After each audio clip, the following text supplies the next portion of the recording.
Hi, good afternoon po mga guys. Nais ko lang welcome to my YouTube channel, Kuya Mon Vlog.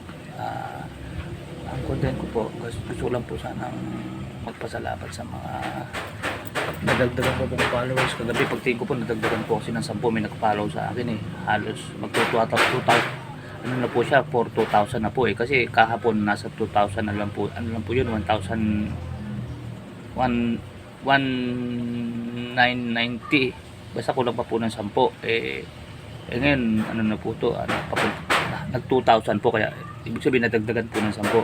Gusto lang po magpasalamat sa inyo. Hindi ko ba po mabanggit lahat ng pangalan nyo kasi hirap na hirap ako mag-text, kaya sabi ko ano po na lang po yung video na lang. Kay shoutout po sa iyo kay Ma'am Lynn Labado Olcasla, Ma'am Weng Joel Mantelumakang, at kay shoutout po sa iyo kay Ma'am Marinette Saison. Maraming salamat po sa inyo ma'am sa pag-follow.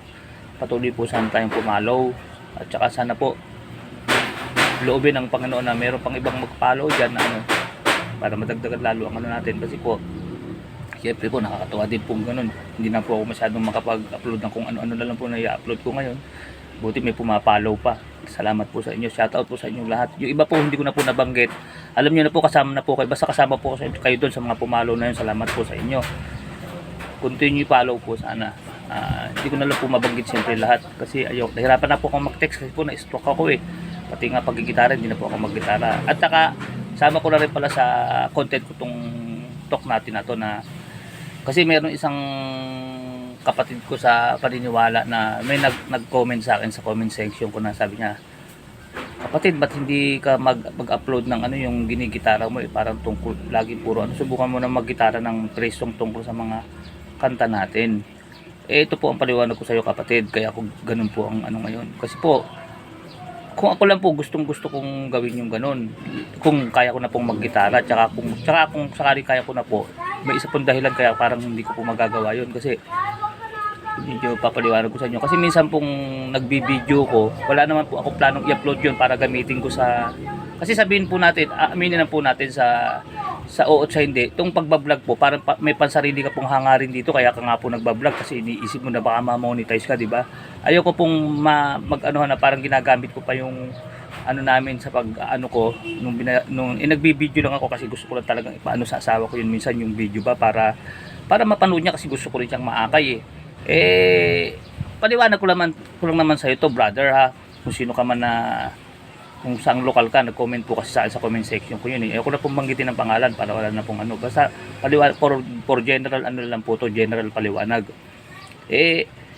Kasi yung elders po namin, binawalan po ako mag-video sa loob lang do yun. Basta may patakran kaming ganun na minsan may bawal, although meron namang iba nakakapag-video doon po, wala po akong wala po akong comment sa iba na nakakapag-video.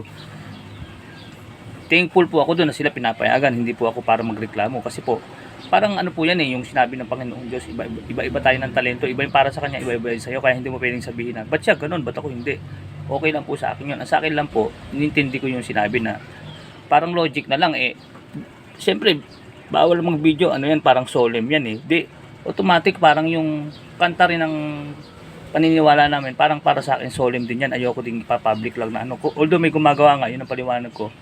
Thankful po ako nagagawa nila, iba po yung sa kanila. Basta sa akin yung binawalan ako, sumusunod po ako, ganun lang So, syempre, pati yung kanta, siguro kumanta man po ako ng kanta namin, siguro po gagawin ko na lang po yung solemn sa charts, o kaya mag-gitara man ako, sakali makakapag-gitara na po ako ulit, solemn na lang po, doon ko na lang po gagamitin sa charts na mismo, hindi na po sa public na yung kahit sino-sino ipapakita ko. Kasi minsan po ang mga upload ko, minsan merong comedy, may di ba? Parang sasabihin, ba't ganito naman to, hindi maintindihan to, kung banal ba to o puro kalokohan. Kaya ganun po ang naisip ko. Kaya ang inaano ko na lang po, total for entertainment lang naman talaga ang pagbablog Ayoko na pong gamitin yung, kasi parang logic lang naman yun, sinabi sa yung bawal di siyempre logic na lang, lawakan na lang natin, hindi naman lahat papaliwanag pa sa atin, di ba? Tayo na bahalang umintindi at umunawa. Di siyempre parang pati yung mga kanta na ayoko na rin gamitin na yung ang gagamitin. Kung sakaling kahit matuto kong mag-gitara ulit, parang ayoko yun ang i-upload to, nagagamitin yung kanta namin. Although may gumagawa naman na ganun sa mga kapatid ko, thankful po ako kung nagagawa ng ibang mga kapatid ko sa church yung ganun na nag-upload sila ng mga tungkol sa kanta ng ano. Eh ako po kasi sinabihan ako na bawal dahil may time na pagkakataon na ganun. Kaya ganun na po lang po naisip ko, yung ina-upload ko na lang po, re-upload yung dati nagigitara ako ng mga kanta po ng mga kanta ko po, mga kanta kong ano, hindi po tungkol sa pagpipraise, ganun.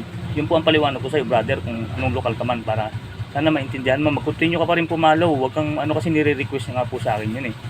Huwag kang ano, kaya hindi ko magawa yun, hindi ko magawang kumanta. Although may mga nauna akong kanta na parang ginagawa ko yan, pero nung sinabihan nga ako na bawal mag-video, tinigil ko na mag-upload ng mga tungkol sa charts. Inisip ko na lang yung mga solemn. Gagawin ko na lang yun pagka nasa chart siguro ko. Yung meron kaming pagtitipon, pero yung ipapublic ko na kung sino-sino. Pero hindi naman din po ako kumukontra. Inuulit ko po dun sa mga gumagawa nung pinapublic yung mga inaano nila. Totoo nga po, ina-idolize ko pa nga po sila. Kaya nga po nung una parang meron akong ginayang isang vlogger na kapatid na ano din, alam kong kapatid yun eh, yung mga ina-upload din, yung mga kanta po sa church namin. Kaya lang po, siyempre nung nabawalan ako mag-video, na-hesitate na po akong mag-ano ng tungkol sa church, na mag-upload ng mga tungkol sa church. Ganun po ang paliwanag ko sa iyo, kapatid, sana maintindihan mo ko. Huwag ka sanang ma-disappoint na ba't hindi ako nag-upload ng mga ganung gusto mo, na hindi ko ginagrant ang request mo. Anyway, salamat pa rin sa iyo. Salamat sa Diyos. Yun lang po ang paliwanag ko. Sige mga guys, hanggang dito na lang po ha. Basta shoutout po sa mga lahat ng pumalo. Maraming salamat po sa inyo. Kasi po aminin natin sa o sa hindi talaga ng pagbablog.